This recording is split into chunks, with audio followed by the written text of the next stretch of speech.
Welcome to Democracy Explained, a podcast by Apathy is Boring. In this series, we explore the pillars that hold up our democracy: participation, information, pluralism, rights, and elections. I'm Sam Roosh, Executive Director at Apathy is Boring, and your host of Democracy Explained. And I'm Lee, also a co-host here on Democracy Explained. In today's episode, we ask, what's the deal with people not trusting elections? Everything you do is inherently political, so why not just develop a healthy political ethos about yourself? My name is Nonso Mora. I'm currently a master's student at McGill University, but prior to that, I was a student at the University of Ottawa, getting my bachelor's in social sciences in the Conflict Studies and Human Rights program. And then while working as a student or trying to get my degree, I was also working in government as well. I was a political staffer on the Hill, and then I did some nonprofit coordination with the 1834 Foundation, which is one of Canada's leading public policy programs. So I kind of had a lot of opportunity to be in both spaces as an academic, but then also as someone who was really hands-on with policy-based work. And you were also a volunteer with Apathy is Boring during the last federal election. Can you tell us a little bit about why were you called to get involved in sort of nonpartisan election work? Yeah, for me, I had the opportunity to meet a couple Apathy of Boring staff members during a couple interview rounds, and their work really spoke to me as a young person who has been quite vocal about my stance on being politically active, even in ways that you don't really know. I do think the conversation of politics has always been relegated to older generations, so when you're trying to bring that into the fold of something worth caring about when you're young, it's really hard to make it cool. And Apathy is Boring really does a good job at trying its best to reach out to us where we are at, which is a thing that does not happen on the Hill as someone who's witnessed it. So this year I had the chance, to be a part of an election, which is really cool. It only happens every so often. So being young and a part of an election is something I do not take for granted. And I wanted to see if I can also involve more people. And Apathy is Boring as a platform was a really great way for me to try and step out of my comfort zone and do that. I found that the best way for me to kind of advocate for the importance of being present in this election, or at least trying to come out and learn a bit more about what it is to be a active citizen, was through sharing online my process of going to vote, where you can go vote, who you can access, who you can call. I did a lot of online corralling of community. I would host polls for people to come, online polls where people would speak about whether or not they voted. And it was a really great way to see who in my immediate bubble, but then external online bubbles were curious about where they can step forward and take charge in being someone who is interested in politics, not only politics, being interested in their community. So developing an online community was definitely my focus. And it also helped me to be quite active in ways that to learn also about ways people online were also trying to do their best to activate and motivate people around them also. What did you hear from people? What kinds of questions did you ask, and was there anything that surprised you? Did you feel like you more or less had a sense of how people were feeling about the election? Like, what was the vibe?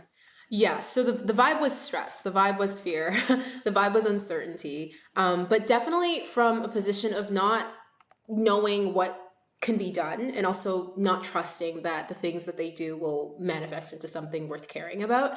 I did have a lot of friends, because I do have an Albertan background, who just truly did not care about the federal elections or didn't trust that, if they did something, maybe the Liberals won't change or the Conservatives won't change. There were also people who were scared about the outcome. If it didn't turn out their way, they didn't know what else to do with themselves because they felt as though provincial politics hadn't done what they expected it to do also.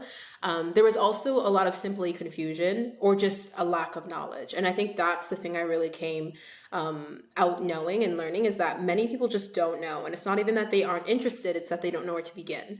And not knowing where to begin can be a whole thing on its own. And to then expect someone to be able to mobilize themselves enough to know the individual person they want to vote for or the individual party platform they're interested in. And I understand the stress of it as a young person. I can't even imagine what it's like being another person who's not interested in politics in the way I am and have to do this type of work and be expected to do it at this level and at this rate and in ways that just are not as accessible to everyone around you.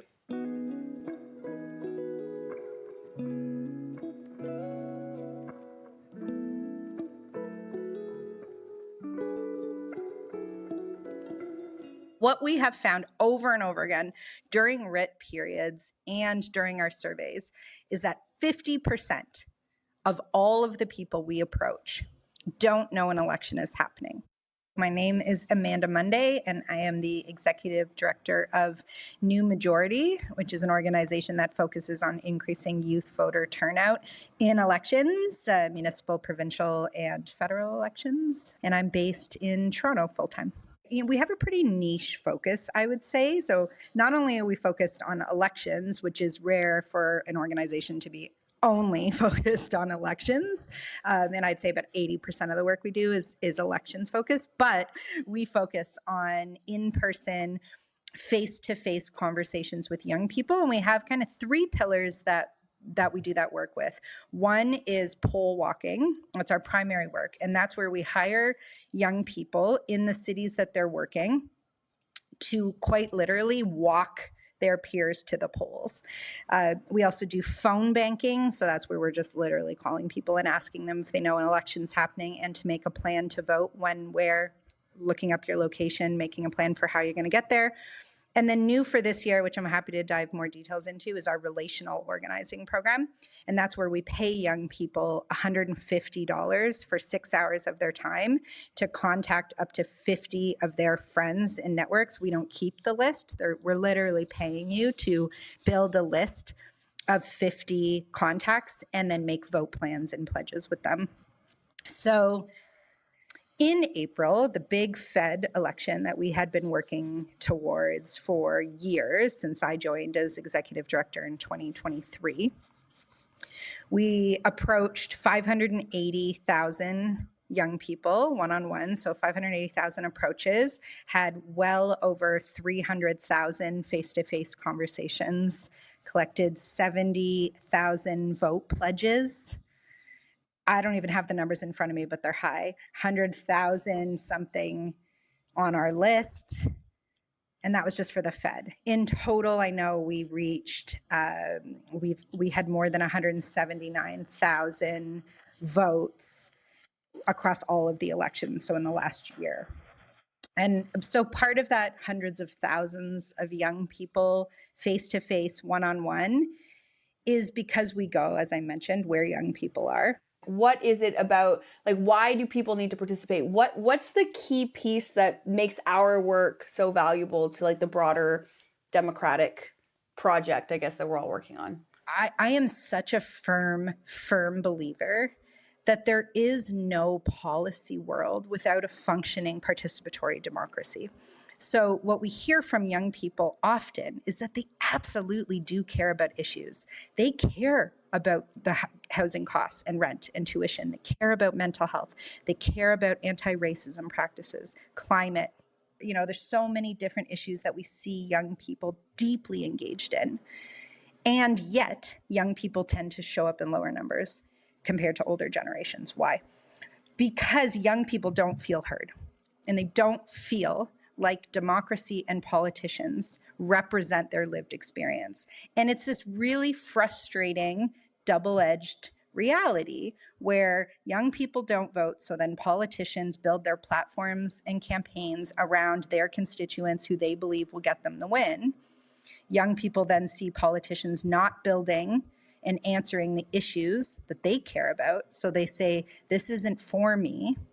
No one's really listening to me. Why would I join and actively participate? What keeps young people from getting involved? What keeps young people, we talked a little bit about education, those kinds of things, but do you think there's something bigger there that keeps young people from not just voting, but getting involved sort of altogether on issues that matter to them? I personally think that we are working in a system that doesn't actually want us to be involved. The Canadian system, actually the parliamentary system as a whole, was not meant for everybody to be a part of it. I do think that the people, we do know, not I think, but we know that the people who developed it in mind were looking at a select few people and were examining the importance of having some form of restraint on the amount of citizens who have an input. Even if you look at the Senate, as someone who worked in it, the foundation of the Senate was supposed to be land-owning white men and has now transitioned into something else, even to the point where we're trying to remove the force of having a piece of land in somewhere when we're in an economy that can barely allow us to rent, right? So the foundation of the system we work within was not made for us to really be active in this way. And another thing is we really struggle with updating and progressing at the speed that humanity generally progresses. The parliamentary system at its base, like the lowest form, is such a slow system to work with. I understand there's a need for it to be slow and there's a need for it to move back and forth, but there's definitely parts of it that are quite archaic that just have not been rooted out for the sake of tradition or for the conversations of tradition. And a lot of the ideas and a lot of the topics and ways we deal with situations, they can become sterilized because we use the language as a procedure. That is a conversation that I feel like happens on the Hill. It happens in many different spaces, and it's hard because when you do bring it up, it's like, I agree with you, but then who's gonna take the first step to remove that? I think we look at electoral reform. That's something that has been brought up by many people across many different times, and still no one wants to be the first person to do that, because to be the first person to do that is to incur the wrath of people who don't want you to do that. I always think about the conversation of the Sussex property, the Prime Minister's house, and how nobody wanted to renovate that until the thing just fell apart. And I said, guys, that is a cautionary tale for Canada. Like, that is a cautionary tale for our parliamentary system. Nobody wants to take the first step to change it, to modify it. And now we're getting to a point where what once was a vibrant multi-party system is now becoming a two-party system that we are watching destroy our neighbors, right? So there's definitely that conversation of progress, that though we feel we're a very progressive nation as a whole, the institution that holds us up is in a century far behind what we need it to be to actually see change we want to see. I think that this is one of the hardest, I feel like, and I wonder if you agree, and feel free not to. I feel like one of the biggest hurdles for me is, I think because of that mentality, the exact one you described, because I could not agree anymore, around like the system itself being built to like filter the opinion of the broader public into sort of a center. But I think there's this sense among a lot of people that like it's sort of like it's like natural law or something. Like, this is how our system works, and it has always worked like that, and it will always work like that. And I think when I talk about democratic reform, whether it's or electoral reform, any type of reform within the team or with young people, I'm often like, well, we can change it. I also do think that there is also the reality that people generally enjoy representative politics because it allows them to not have to think about the things that politicians have to think about. I think I've used to have the conversation that I think they just don't know. Like, some people just don't know, like, how democracy works. They don't know the difference between politics and policy. I personally think Canadians are smarter than we give them credit for. I feel like it's a very elitist thing to think like, oh my gosh, they just don't understand. They just don't know that we need to be the people who lead them because they don't know. No, they do know. It's just they'd much rather not deal with it. That's the first thing too. And also, in knowing, it actually causes more stress, difficulty, trauma to the already difficult lives they're trying to live. You're trying to pay your bills, take care of your children. On top of that, you then also want me to be responsible for organizing a societal system that I was told I would be brought into because I've agreed to live here, right? And it takes... sometimes people always are confused about what it is to work in humanities or what it is to do politics and policy, and they say, it's a very easy thing. But no, mental work is difficult work. As a student, I fully agree with that. Like, mental work is difficult work, and to have to bear that burden, that's why representative government is so popular in democracies, because it offloads parts of being a citizen that generally most people don't want to have to do. I have really also realized for young people too, generally, the conversation of speed in process is not only about the outcome of like a bill or the outcome of an election. It's also, if you look at actual tangible solutions, just because a bill or a democratic policy is implemented does not mean that translation to the people who need it will happen. And a lot of young people would just rather skip that whole thing and just go to do the work that there is to do. That's why activism is so popular. That is why protests are so popular. That is why digital corralling, digital support, that is so popular, because you have direct access to the people you want to talk to, right? And politicians, generally, because there is a conversation, there is a a gatekeeping experience, like a backing to it, unfortunately, that I feel like they don't recognize because they're in it. But if you're younger, you can definitely see it. To have to turn to the youth and to the young people and use them as the foundation of your politics, at times can be demeaning in their opinions to themselves, which I don't understand why, but then also requires a lot more openness and discernment and awareness of the people who are actually affected by what you do. And to be a politician, sometimes you generally do not have the space to handle that when you're doing all these multiple things. I don't see it as an excuse. I just see it as a statement of action. In fact, you're working with numbers at that level. Federally, if you're at the federal level, the conversation is always numbers. It's not individuals. As you go lower provincially, then you're seeing your constituency a bit more. You're seeing the people you're talking to. You're seeing the mothers, the children. You can see them because you're right beside them. And municipally, that is where everything has to do with your young people. That is why it's so much. It's so much more connective, I think, to be a counselor than it is to be a MP, right? You have actual access to the people you're working with. In fact, not only do you have access to them, they have consistent access to you. If you asked me about 5 years ago if I knew anything about the government federally, in fact, if you asked me anything about Ottawa in general, I wouldn't have even pictured having access to Ottawa or the government, because I generally do not have a concept of federal governance from Alberta. We just can't, not because we don't see it exists, it's just too far away for us to access in the first place. So where housing, who handled education, I didn't have a difference. I didn't care to know the difference. I just knew it had to be handled by someone else besides me, and the people who were supposed to handle it weren't doing it. Right. So that is why, even if you look at Alberta, the blaming of the federal government for things that inherently, girl, it's your MP who has to do that. Education is not the federal government. Education is your provincial government.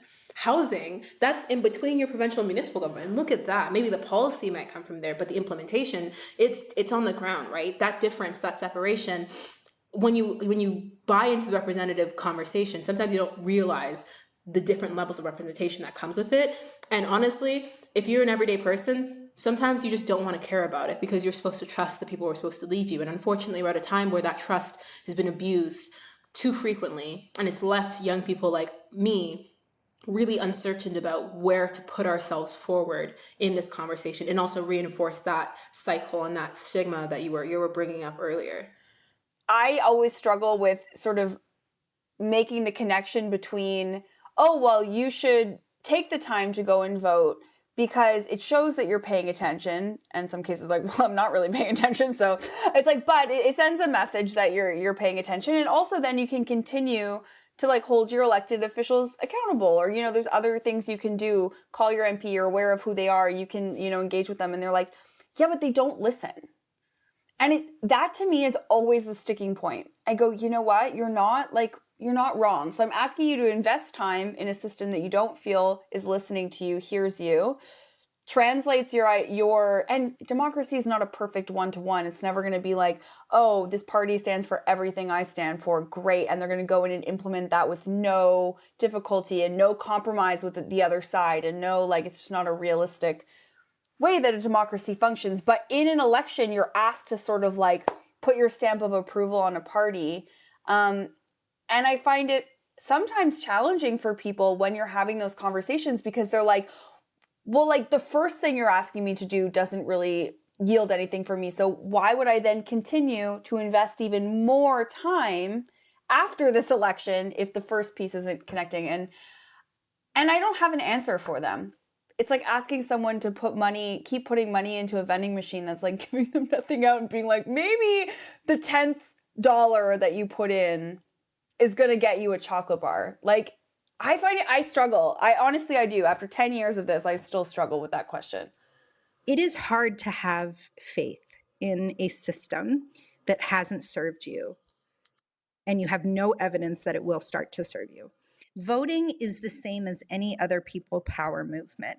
You know, we could make an argument that protests do not translate to policy action, but I could give you many examples of cases where protests have shifted direction, whether they've shifted sentiment, whether it has shifted public opinion.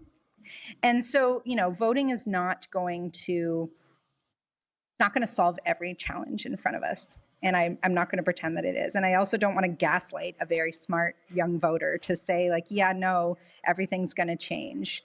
But it's not the heaviest of lifts to cast your ballot, right? It's taking 15 minutes to get to their nearest polling station, cast that ballot, and hope that if nothing else, the actual person who showed up then contributes to the overall people who are voting. And over time, it forces people to listen. And so, my team does tend to do a bit of a momentum shift with it of like, if it's you and then someone else and then something else. And then we understand these systems, right? You understand how to go viral online, right? You understand that not every post you post on social is going to go viral, but you're definitely not going viral if you never post on social media, right? So you kind of do have to do the thing. And over time it builds. To me, our role as a nonpartisan organization is to break that endless loop of who's on first, right? Who's the one who has to go first to solve this? We try. All of the issue-based organizations are doing the work to get politicians to listen to them about the change they want to see. Not our lane, right? Where we can help young people feeling heard is to get in front of young people to say, by showing up en masse, you circumvent having to convince a politician that your issue is the most important issue. By default, just like how money talks, power also comes in the form of mass organizing and people power, right? And when people show up, politicians, the way democracy is supposed to work is that politicians listen to their constituents, all of them, whether you voted into that politician or not, whether you're in opposition or not, you need to show up. And I firmly believe that when you explain to a young person who thinks that elections are disconnected and unimportant, and you explain that in fact elections are the fastest way for you to take action on that issue. It doesn't require you to lobby a government official, doesn't ask you to donate money to a campaign. We're not asking you to be well-versed in the pros and cons of something that you're deeply concerned with. By showing up and casting your ballot for who you think can help represent you, even if that person doesn't win, you now are that much more informed who's representing you. You can see how they're talking about that issue that you care about. You're engaged. So then I say to a young person, you did help. You directly helped on that thing you were really stressed about. You, as a citizen in this country, have the ability to take action on the things that are concerning you, and the change you want to see, if change is what you want, whatever your desire is, you have the ability to directly take action and have people not speak for you, whatever that voice is. And when people don't show up, we risk losing democracy. And it's really, really hard to notice democracy's gone until it's all the way gone. What does it look like for you to participate in an election, and then afterwards, what do you do then? Yeah, I find it quite interesting because I feel like we are built, I think it's just our electoral system, how it works. We're built in an idea where the election is the peak of the cycle when we're talking about politics. We go through our sessions and we build up, and then an election happens and we go down, and then we build up, and then an election happens, we go down. I do think it's actually inverse. I do think the election is the base. Right? The election is the coming off point of a lot of the work we're doing. The election is a representation of a change in, number one, the representation we want, but then also the change in the culture we're currently creating and we're currently curating as citizens. So at the base level, the election is the lowest part of the entire cycle that we have in a society. And over time, the work still needs to happen. Right? Just because an election has occurred doesn't mean the work ends. In fact, the work is most vital now that the election is over. And I do think as young people, especially I know my generation, which Gen Z, we're so interested in how we can make change and create change that sometimes we forget that the first thing is just action. The first thing is just noticing and being aware that even though I've done work on this campaign, after the campaign, there's still so much left to do.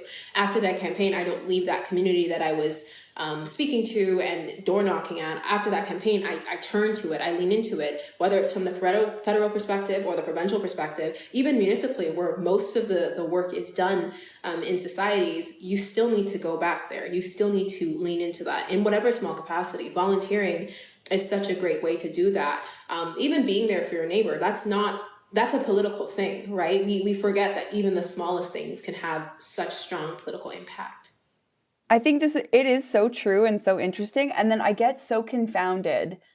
And I'm wondering what you think, because I agree that municipal governments are so close. Like, and obviously now we have like housing obviously being a major issue.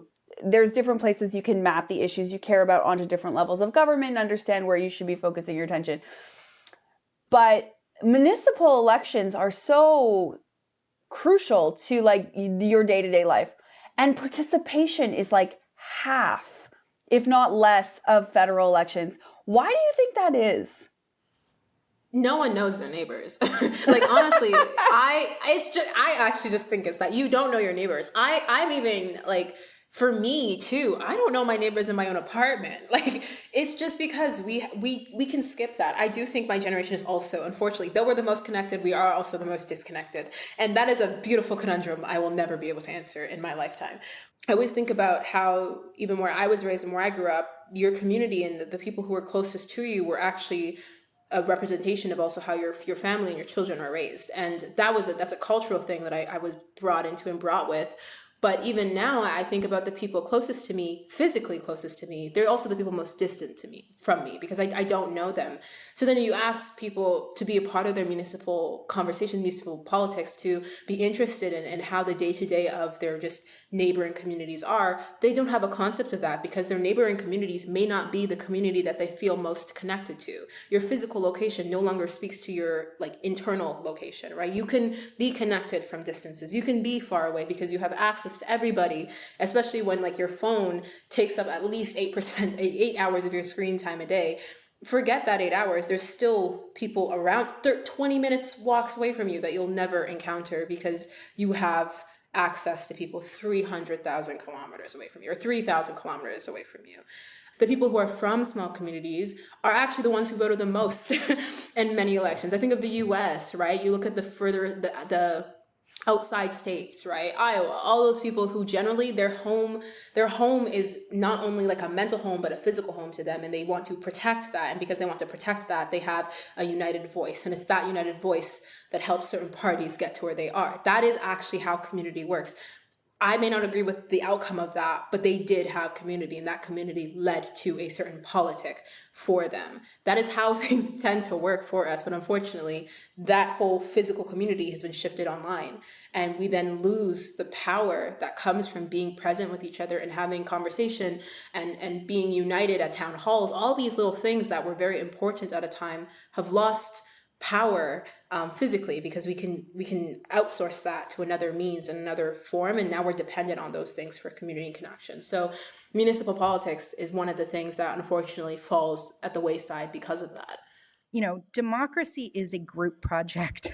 If we agree that the people deciding as a group what they want to be, what they think their country should be ruled as, how their taxes should be spent, which policies make the most sense, in that case, would you not agree then, for that to be true, people actually have to join the group project? The way that we lose democracy is from people not paying attention, and suddenly we don't have the right to have our voice said. And by that point, we've already accepted these other changes along the way. And you see this with lots of countries who have lost democratic practices and rights, or who have struggled to keep and maintain democracy. It really comes down to when the mass of people stop seeing it as important that everyone show up. It's then that a few people decide they're in power. You have just as much power to do something as the person who's very informed and keeping the system the way it is. But the system's not changing if you stay silent. The whole idea that government works for you, they report to you, not the other way around. And as a business owner who felt like I was so beholden to policy, right? Like I ran a brick and mortar through COVID. So, I don't even need to tell you the context of that to know like how significantly I was impacted by government decisions that, had nothing to do with me. They're just like all the different lockdowns and challenges. Plus it was a childcare business. So that was a whole other thing. It was a huge shift for me just as a citizen who was living a very hyper-local, very insular, very focused on my own thing life, to understand that it's not me asking elected officials to please help me and hoping they pick me. I'm the boss. You're the boss, right? We're all the boss. It actually is a completely inverted power structure. And when we learn that and say it is actually government officials' job to report to the people, and it is the people who keep them employed, it, to me, completely shifts your relationship to elections, because now it's not like, please vote because, you want your person to win or lose, or, it's your civic duty. It's like, well, if you're going to be the boss, do you want to decide who works for you or not? Right? Do you want some say in who has to work for you? Because I know as a business owner and an executive director that I would like a lot of say in who's on my team. Right? And so, it was a real moment for me to understand that. And I don't know that we talk about it that much, because we look at elected officials as holding power, right? But that power is bestowed on them by the people. What is the thing that makes it worthwhile for you or for the people that your friends, your family, like the people you're in touch with, other young people? There's two parts to this. The first one is, I am of the generation that is going to be here after the former generation leaves. I'm someone who ultimately, in my heart of hearts, knows how wonderful it is to be a part of a nation and a country that offers space to publicly and openly and freely share what it is I hope to gain from being here, what I hope to see, and the people I hope to be a part of. Whether it's the concept of, freedom of speech, free association, free movement, all of those things that have been guaranteed to us in the Charter are good things.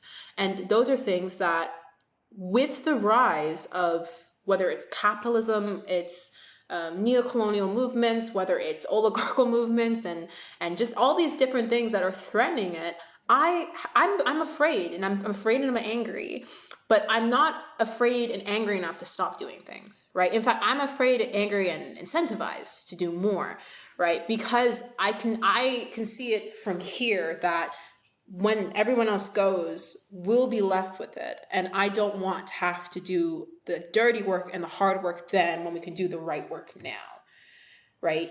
Being a part of a political culture doesn't have to be the thing that defines you. I also think it doesn't have to be the thing that destroys you from being able to connect from people who have different stances than you. I'm someone who has a form of politics that does not limit me from being in conversation with people who don't have the same form of politics. And I think that's healthy. You may not agree, but you can definitely converse. This episode marks the end of our Democracy Explained series.